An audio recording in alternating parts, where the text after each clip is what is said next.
Face à la profusion de contenus, articles, vidéos, infographies et de canaux de diffusion, blogs, newsletters, réseaux sociaux, nous vous proposons de partager nos réflexions et nos conseils. Notre émission est volontairement courte. Notre objectif n'est pas de présenter toutes les possibilités existantes, mais de partager nos choix, nos préconisations et de vous faire un retour sur les campagnes réussies chez nos clients. Quelles seront les tendances de 2022 ? Quel outil privilégier ? Je vous souhaite une belle émission et plus largement un bel événement Solo & Co Days. Je m'appelle Yann Buanek, je suis le dirigeant fondateur de Newsroom 365 et dans le cadre de ce webinaire, je vais surtout vous parler de LinkedIn qui est mon domaine de prédilection puisque quand je ne suis pas en train de piloter la société, ce qui est évidemment mon rôle la plupart du temps, quand je suis un peu plus dans l'opérationnel, soit je suis sur le côté LinkedIn, notamment sur des modules de formation, soit je suis sur un autre métier qui est celui de l'animation, de conférences, assemblées générales ou table ronde. Je vais rester dans mon domaine de prédilection, donc LinkedIn, et vous dire que la tendance de 2022, ce sera, selon moi en tout cas, le personal branding. Alors pour ceux qui ne connaissent pas cet anglicisme, je précise qu'il s'agit d'utiliser les codes marketing d'une marque, mais transposés à une personne. En faisant du personal branding, je suis plus que le vecteur de communication de ma marque ou de mon produit, je suis la marque ou le produit.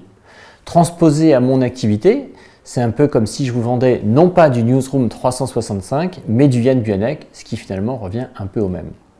Vous êtes sans doute déjà présent sur LinkedIn, le réseau social est devenu une machine à augmenter sa notoriété, à recruter, à trouver des nouveaux clients. Et vous posez sans doute la question, mais comment faire en sorte que ma page entreprise gagne des abonnés ? Si vous demandiez à quelqu'un de LinkedIn, il vous répondrait sans doute, passez à la sponsorisation. On va le dire clairement, LinkedIn dévalorise volontairement les posts des pages entreprises, car la volonté, c'est que les entreprises passent à la caisse. Vous voulez être sûr que vos posts soient vus ? C'est simple, vous payez, vous êtes vu. Mais le problème, c'est que ça a beau être simple, c'est cher. Pour ne pas dire très cher. Chez LinkedIn, il faut compter entre 3 et 7 euros de coût par clic. En gros, si vous dépensez 1 000 euros en sponsorisation, la campagne s'arrêtera dès que 200 personnes environ auront cliqué sur votre post. 1 000 euros pour 200 clics, il faut se rendre compte, c'est plus que cher en fait, c'est exorbitant comme tarif. La parade, c'est justement le personal branding. Je disais tout à l'heure que LinkedIn dévalorisait les publications des pages entreprises. Au contraire, LinkedIn adore les publications des profils personnels. Capitalisez donc d'abord et avant tout sur votre profil personnel. En plus, c'est plus simple parce que sur son profil personnel, pour gagner des abonnés, il suffit qu'à demander à se connecter. Et très majoritairement, la plupart des internautes acceptent les demandes de connexion. Ensuite, il faut sortir du lot. Il faut donc établir une stratégie, puis se rendre visible avec cette stratégie en publiant, en répondant, en interagissant. La bonne stratégie, c'est celle qui consiste à se dire « qu'est-ce que je veux incarner sur LinkedIn ?» Il faut donc se bâtir une image de marque. Si vous souhaitez vous positionner comme un expert dans votre sujet de prédilection, vous devez faire en sorte que ce soit visible tout de suite sur votre page de profil et ensuite dans la plupart de vos publications.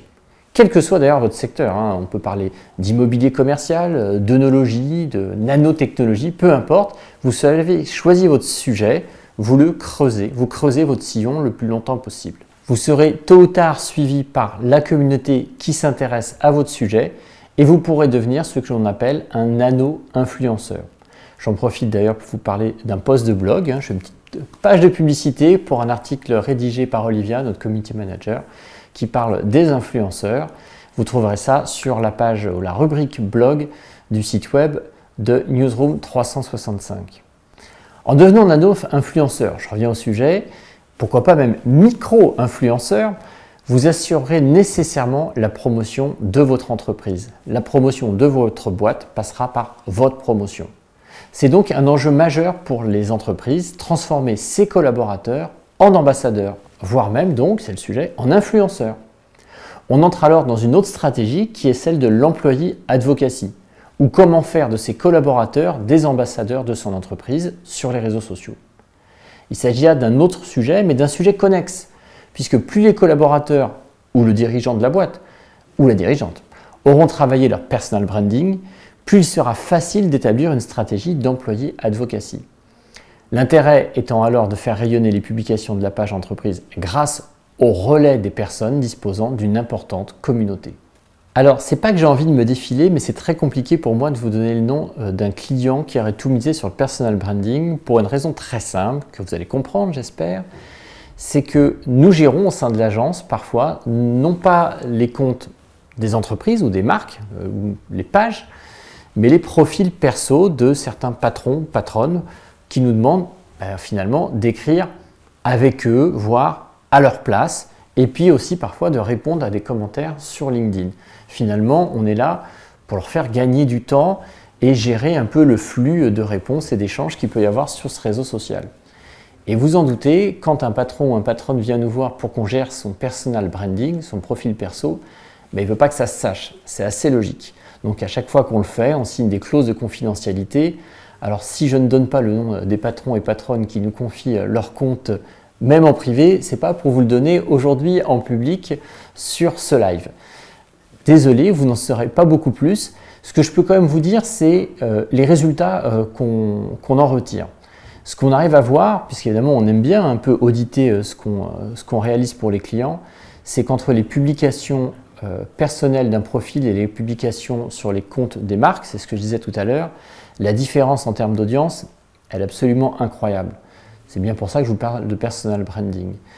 Donc, difficile pour moi de vous donner les noms, mais sachez que pour vous bâtir une communauté, c'est comme ça que ça fonctionne et qu'il y aura de toute façon une notion essentielle dans le personal branding, c'est celle de la récurrence. Pour gagner des abonnés, il n'y a pas de secret sur LinkedIn, il va falloir plaire à l'algorithme, publier, publier, publier, mais il va falloir aussi intéresser du monde, donc publier des choses intéressantes. Il ne s'agit pas juste de partager tout et n'importe quoi. C'est là que la rédaction de contenu à valeur ajoutée, c'est notre expertise pour le dire clairement, a son intérêt. C'est ça qui va susciter de l'engagement, qui va donner envie aux gens de partager vos articles ou vos vidéos, et puis de s'engager donc en écrivant des commentaires et en vous suivant le plus régulièrement possible. Ce qu'il faut éviter, c'est le personal branding auto-centré et vide de sens. Je pense bien évidemment d'abord aux stars, plutôt aux starlets qui pullulent sur Instagram. Alors, ils ont peut-être 1 million de followers, mais tellement peu de choses intéressantes à raconter. Le bon personal branding, c'est celui qui est utile aux autres.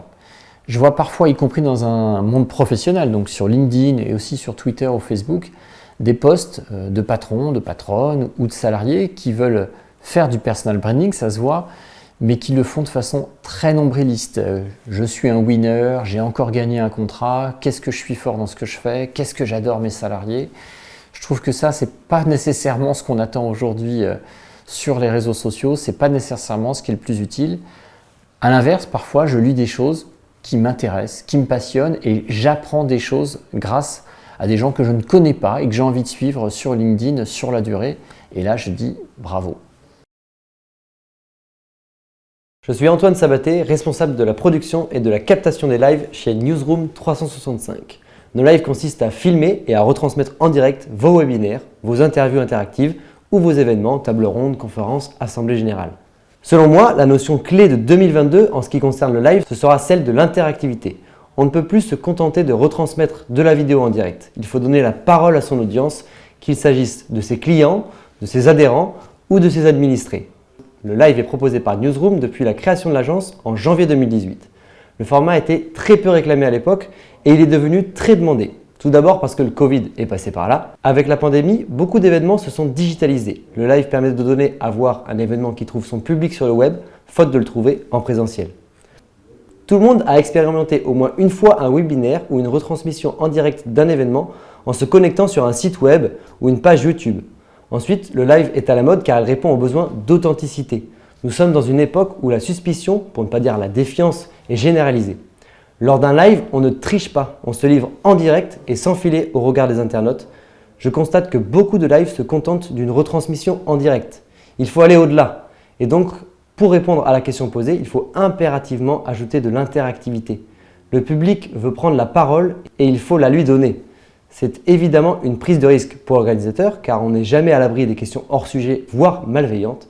Mais je tiens quand même à vous rassurer, nous n'avons jamais eu à gérer un bad buzz durant un live. Pourquoi faire un live avec de l'interactivité? Pour deux raisons. Tout d'abord parce qu'un live ajoute à l'authenticité de votre démarche. Ensuite parce que cela permet de ne pas se cantonner à une communication verticale de l'organisateur vers l'internaute, mais de proposer une communication horizontale où chacun échange sur un pied d'égalité. Mes préconisations pour 2022, c'est donc de prévoir un échange avec votre audience dans le cadre de vos lives. Si je dois citer un exemple, je citerai celui de Sim4Health. Ce client spécialiste de la simulation numérique en santé organise chaque année un événement baptisé Sim4Talk, qui se définit comme la conférence annuelle de la simulation numérique en santé. Nous avons organisé leur dernier événement en octobre 2021 sous forme d'une émission avec beaucoup de contenu. Comme dans une émission de télé, nous avons bâti un programme avec un présentateur et des séquences avec des intervenants différents. Nous avons enregistré les intervenants en amont du live pour proposer des séquences avec du reportage, des interviews et des témoignages. Les internautes ont suivi cette émission en direct, alors programmée par le client, et les vidéos enregistrées se sont enchaînées avec un live interactif où plusieurs experts de Sim4Health étaient présents en plateau pour répondre aux questions des internautes. Le format était sympa car il mariait une belle richesse de contenu avec une séquence de questions-réponses. C'était d'autant plus nécessaire que certaines parties étaient un peu techniques. Les internautes ont posé leurs questions dans un chat durant l'émission et la séquence interactive a permis aux experts de Sim4Health de répondre aux questions. Il y avait beaucoup de questions et la partie questions-réponses a duré 45 minutes de mémoire. Le format a convaincu aussi bien l'organisateur que les internautes. Je parlerai plutôt de l'écueil dans lequel il ne faut pas tomber. C'est celui de tout dire. Quand on dispose de l'antenne et d'une audience, on a souvent envie de dire beaucoup de choses, voire beaucoup trop de choses. Je pense qu'il vaut mieux faire court en choisissant un angle très précis, quitte à proposer plusieurs rendez-vous en live.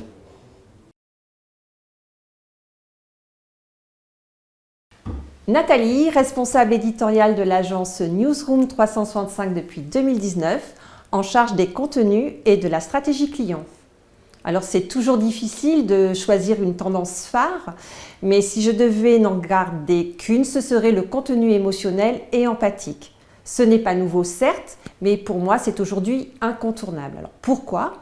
C'est tout simplement parce que depuis 3 ans, nous sommes plongés dans une crise sanitaire inédite qui a effacé tous nos repères. Les différents confinements nous ont isolés, le télétravail amplifie cette solitude sociale et du coup, plus que jamais, les clients et les collaborateurs ont besoin d'être rassurés. Il faut donc recréer de la confiance, humaniser encore plus sa communication. En cela, le contenu empathique devient un puissant levier marketing. Il permet d'interagir, de déclencher l'adhésion, de susciter l'émotion. L'idée finalement, c'est de raconter une histoire, votre histoire, au travers d'une communication vraie et authentique. Alors je vais vous donner quelques pistes pour créer du contenu empathique et émotionnel. La première, bien évidemment, c'est bien connaître sa cible. Ça paraît évident, mais c'est la base pour définir l'émotion que vous souhaitez susciter. Quelles sont les attentes de vos clients, leurs besoins, leurs envies, leurs goûts? Qu'est-ce qui les fait vibrer, s'engager, s'impliquer? Il faut vraiment explorer de façon fine le cœur et la raison de vos clients pour découvrir leurs motivations et comprendre leurs choix et comportements. Deuxième piste, s'aventurer sur le registre de l'émotion. Mais laquelle? La joie? L'empathie? La colère? D'où l'intérêt de bien choisir les émotions. Si l'on cherche à distraire, on va jouer la carte de l'humour, bien entendu. Mais si l'on veut informer sa cible sur un sujet sérieux, comme la santé par exemple, on va plutôt titiller la crainte. Tout ça va dépendre en fait du message que l'on veut faire passer. Le contenu émotionnel peut être aussi intéressant pour valoriser sa marque employeur, en mettant en lumière les succès de ses clients ou de ses collaborateurs. Là encore, il faut trouver les mots, le style, le ton juste, pour entamer avec le lecteur une conversation, une relation. Il faut miser aussi sur l'authenticité, le parler vrai, en évoquant ses échecs sans tabou, les leçons que l'on en a tirées. Pour moi, les portraits de collaborateurs, les belles histoires à raconter permettent de susciter cette émotion et ce sont vraiment des formats à ne pas négliger pour engager une relation à long terme avec son audience. Depuis 2 ans, par exemple, Newsroom 365 réalise des portraits de sociétaires pour le club sociétaire pro du Crédit Agricole en jouant sur ce contenu émotionnel. Nous avons proposé 2 formats, vidéo et articles, où le Crédit Agricole vient en filigrane. Il n'est pas au cœur du contenu. Ici, c'est le client qui devient un véritable ambassadeur en racontant son parcours, sa success story. Success Story qui n'aurait pas vu le jour sans le Crédit Agricole. L'autre format qui se prête au contenu émotionnel, c'est la voix, avec la création de podcasts. C'est la grande tendance du moment. En fait, c'est un nouveau moyen pour les marques de développer une communication originale, intime, à mi-chemin entre la conversation et la radio. Podcast narratif, interviews croisées, discussions, échanges, c'est un format facile qui crée de la connivence et de la proximité. On peut l'écouter partout, à n'importe quel moment, sur son téléphone, son ordinateur. Mais attention, comme un portrait, un podcast suit une ligne éditoriale. Première question à se poser, avez-vous une histoire à raconter, une expertise à partager? Si oui, il va falloir définir votre stratégie. Quelle cible, quel angle, quel format, quel ton, à quelle fréquence? Il faudra également penser à l'habillage graphique et sonore, car un podcast, c'est avant tout du cinéma pour les oreilles. Alors comme au ciné, incarnez votre marque, jouez sur le registre des émotions et surtout incarnez votre histoire. Et finalement, le mot-clé, ça sera pour 2022, la complicité.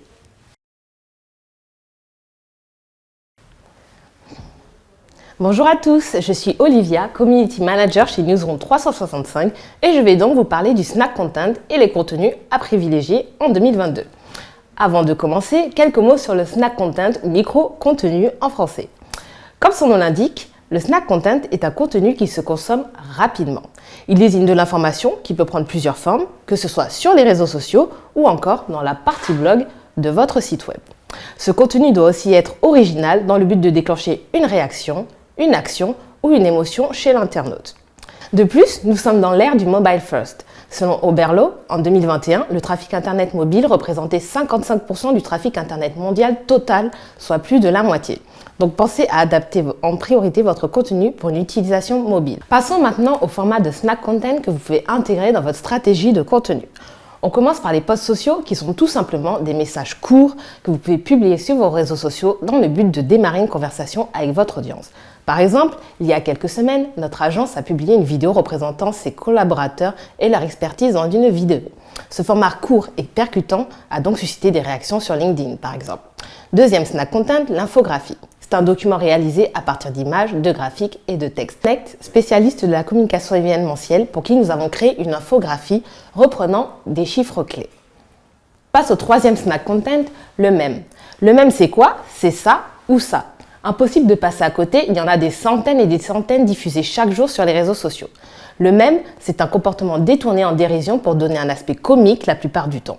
Il prend souvent la forme d'une image ou d'une photo accompagnée d'un texte personnalisé. Quatrième format de snack content, le GIF animé. Véritable star du web depuis quelques années maintenant, le GIF permet de capter l'attention d'une large audience en partageant un message simple et que l'on peut facilement partager. Il sert à contextualiser votre message avec humour. Démarquez-vous de vos concurrents. On passe maintenant au dernier format, la citation. La citation est un format qui vous permet de diffuser un message puissant ou de relayer les valeurs de votre entreprise, par exemple. Pour fonctionner, la citation doit être adaptée à votre cible. Démarquez-vous donc en citant vos clients, un expert ou même vos collaborateurs. En conclusion, pour qu'un snack content fonctionne et génère de l'engagement, il doit être très visuel et impactant. Il ne faut pas négliger sa qualité sous prétexte qu'il se consomme rapidement. De plus, chaque plateforme est différente. Les usages de Twitter ne sont pas les mêmes que LinkedIn ou encore Instagram. Adaptez donc votre contenu pour la plateforme sur laquelle vous souhaitez communiquer. Ce sera tout pour cette... Allez, c'est bon.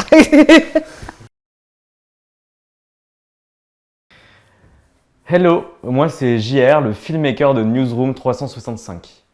Très fraîchement intégré à l'équipe, je suis actuellement en charge de la création des contenus audiovisuels de l'entreprise. La vidéo en 2022 fait partie des grandes tendances du marketing de contenu. C'est sans doute le format le plus propice pour créer du contenu attractif, vivant, percutant, que l'on peut ensuite diffuser sur les réseaux sociaux. En effet, la vidéo se décline, se partage, nous fait rire, nous rend mélancoliques. Elle crée des émotions, raconte une histoire. Il existe de nombreux formats pertinents à développer dans votre communication. Le snack content, précédemment notifié par notre chère Community Manager Olivia, les web-séries, l'interview, le teaser, le reportage, le portrait et bien évidemment le film de marque. Parmi ces catégories, le snack content est sans doute la meilleure des options en 2022. Aujourd'hui, de très nombreuses marques utilisent la stratégie marketing basée sur le snack content, y compris le snack content vidéo. L'objectif est de devenir viral. Mais comment devenir viral? Le snack content ou micro-contenu est une stratégie éditoriale qui a pour objectif de créer des contenus courts et impactants afin d'obtenir de la visibilité sur les réseaux sociaux ainsi que de l'engagement. Le processus de création d'une vidéo demande une vraie méthodologie. Newsroom 365 est une entreprise experte dans le domaine de la rédaction et de la stratégie éditoriale. C'est un avantage de taille dans la conception de micro-contenus. Le micro-interview, comme son nom l'indique, est une courte interview, un format très apprécié de notre clientèle pour présenter une expertise ou un métier. Je repense par exemple à notre série de courtes interviews réalisées pour Filet à l'art, mais aussi aux vidéos métiers d'Aquitaine Science Transfert. Pour créer un snack content de qualité, la recette repose avant tout sur une stratégie de contenu bien définie, avec un storytelling, un storyboarding afin de déterminer l'ambiance du shooting, le ton, les angles de vue. Plan américain, contre-plongée ou bien close-up par exemple, pour rester bref. Autre ingrédient, l'adéquation. Le contenu proposé doit être adapté à votre cible, utile et pertinent. On ne s'adresse pas de la même façon à des clients ou à des experts. Pour cette cible, le snack content ne sera pas toujours pertinent, à moins d'être utilisé en teaser, vers une vidéo plus longue et élaborée qui présentera l'expertise de manière plus exhaustive. Troisième ingrédient indispensable, la saveur. Pour créer du contenu engageant, il faut trouver le juste équilibre entre le divertissement, l'éducatif et l'émotion. Là encore, tout est une question de stratégie. Le ton de la capsule vidéo doit vraiment être réfléchi en amont, tout comme son rythme de publication. Et enfin, pour terminer, n'oubliez pas la variété. Multipliez les formats, testez des recettes. Cela évitera que votre public ne se lasse.